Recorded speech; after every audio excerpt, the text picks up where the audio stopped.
샬롬, 안녕하세요. 언약교회 이대수 집사입니다.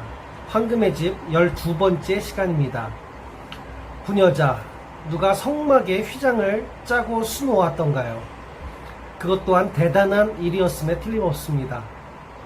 이처럼 중요한 일을 여자들이 했습니다.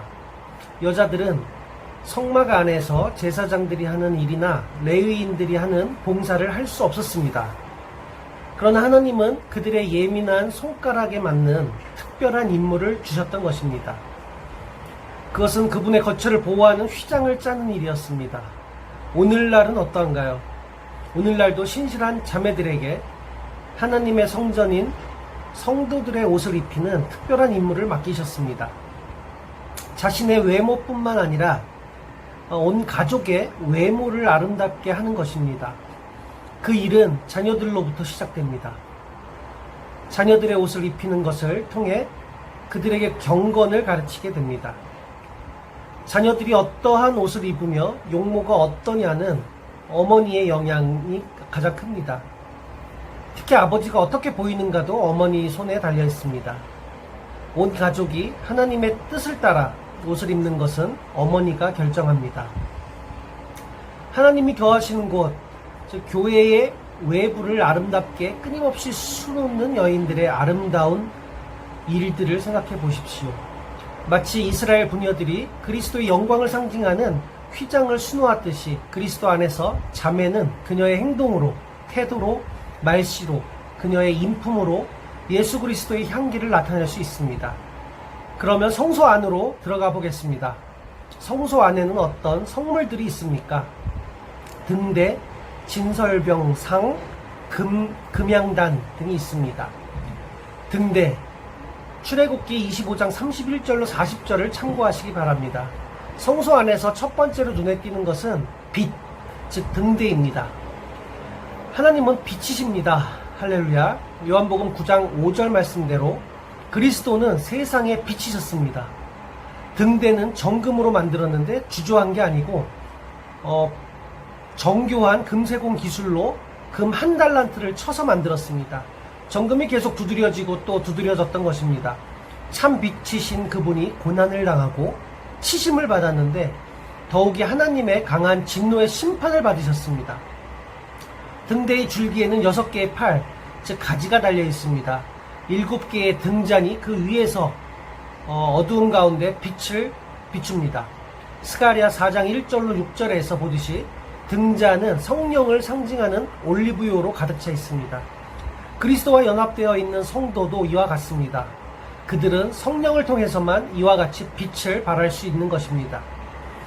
등잔마다 각기 손질이 필요했습니다.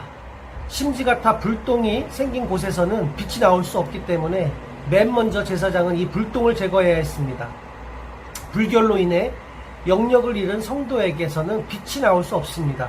불똥을 제거하는 집게가 그 옆에 비치되어 있었는데 그 불집게 역시 금으로 만들었습니다. 불똥을 제거하는 일은 매우 신중하고 조심스럽게 하지 않으면 안 되었는데 그러고 나면 다시금 충만한 빛이 발산되었습니다. 그리고 민수기 8장 3절에서 보듯 이 등불은 그리스도를 상징하는 등대 줄기를 비추도록 불을 켰습니다. 우리에게서 나는 빛이 우리 자신을 비춰서는 안 되며 항상 그리스도를 향해 비춰야 합니다. 그분만이 빛 가운데 드러나야 하며 그분만이 존귀와 영광을 받으셔야 한다는 사실을 명심해야 합니다. 이후에는 그분이 천국에서 다시금 빛이 되실 것입니다. 요한계시록 21장 21절로 23절의 말씀을 기억합니다. 성의 길은 맑은 유리 같은 정금이더라. 그 성은 해나 달의 비침이 쓸데없으니 이는 하나님의 영광이 비치고 어린 양이 그 등이 되심이라. 아멘.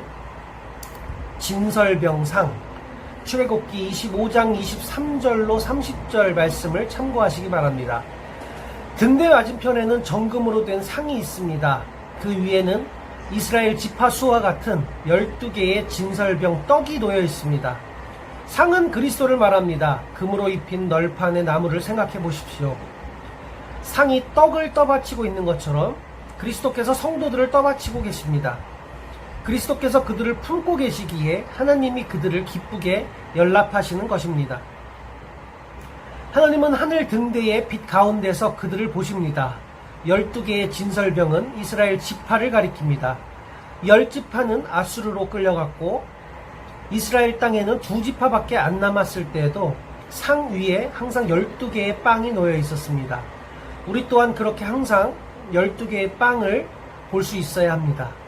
그것은 우리의 마음 속에, 우리의 사랑 속에, 그리고 우리의 기도 속에 모든 하나님의 백성들을 항상 기억해야 한다는 말입니다.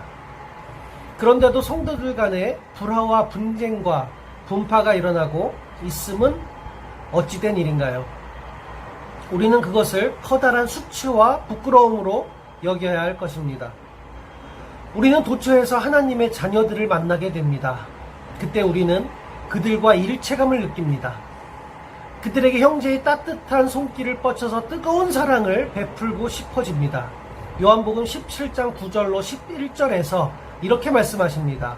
내가 저희를 위하여 비옵나니 우리와 같이 저희도 하나가 되게 하옵소서. 할렐루야. 아멘.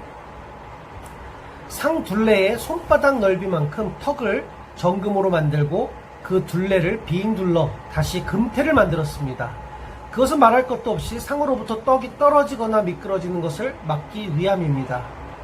예수 그리스도는 이 정금 턱이십니다. 이 턱은 손바닥 넓이만큼 했습니다. 그리스도의 손이 그의 백성들을 꼭 붙들고 계십니다.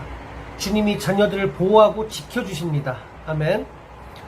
그리스도의 손이 자녀들을 지키기에 얼마나 능하신지요. 요한복음 10장 28절에선 이렇게 축복하십니다. 내가 저희에게 영생을 주노니 영원히 멸망치 아니할 터이요 또 저희를 내 손에서 빼앗을 자가 없느니라. 아멘. 진설병. 안식일마다 제사장은 상 위에 있는 진설병을 먹고 새 것으로 갈아 놓았습니다. 금상 위의 떡은 제사장들의 음식이었습니다. 하나님이 그렇게 정하셨습니다. 예수님께서는 하나님의 떡은 하늘에서 내려 세상에게 생명을 주는 것이니라. 내가 곧 생명의 떡이니 내게 오는 자는 결코 줄이지 아니할 터이요 나를 믿는 자는 영원히 목마르지 아니하리라. 아멘. 요한복음 6장 32절로 58절에 보면 나는 하늘로서 내려온 산떡이니 사람이 이 떡을 먹으면 영생하리라. 이 떡을 먹는 자는 영원히 살리라 말씀하셨습니다. 아멘. 그리스도인의 생명은 참떡이신 예수 그리스도로 양육되어집니다. 그분에 의해 양육받고 말씀으로 주님을 묵상하며 주님과 연합되어 기뻐할 때 영적 성장과 진정한 축복이 따르는 것입니다. 할렐루야. 아멘.